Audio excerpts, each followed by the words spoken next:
il a suffi d'un mot, un seul mot, remaniement.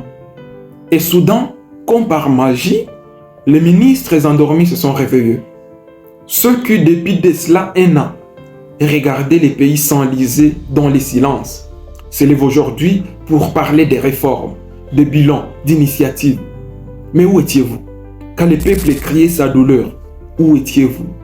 Quand les hôpitaux manquaient de tout, quand les jeunes attendaient une politique d'emploi pour la création de ces 6 millions d'emplois promis par les chefs de l'État, où étiez-vous? Quand les peuples parlaient de l'inflation, où étiez-vous? La vie chère, quand les peuples criaient pour un peu de sécurité et de dignité, où étiez-vous?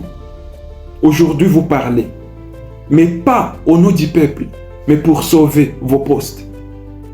Vous vous agitez dans des médias, vous recrutez des communicants, vous vous mettez des journalistes en poche, des conférences de presse ici et là.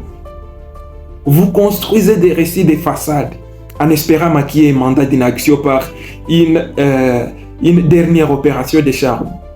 Mais la communication politique ne remplace pas le travail de terrain. Ça, vous devez savoir.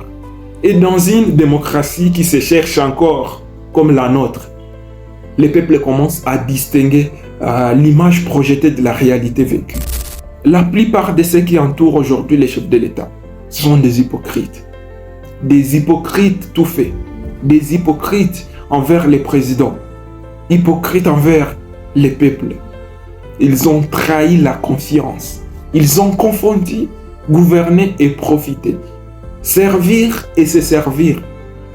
Les chefs de l'État doivent s'éloigner des profiteurs des circonstances.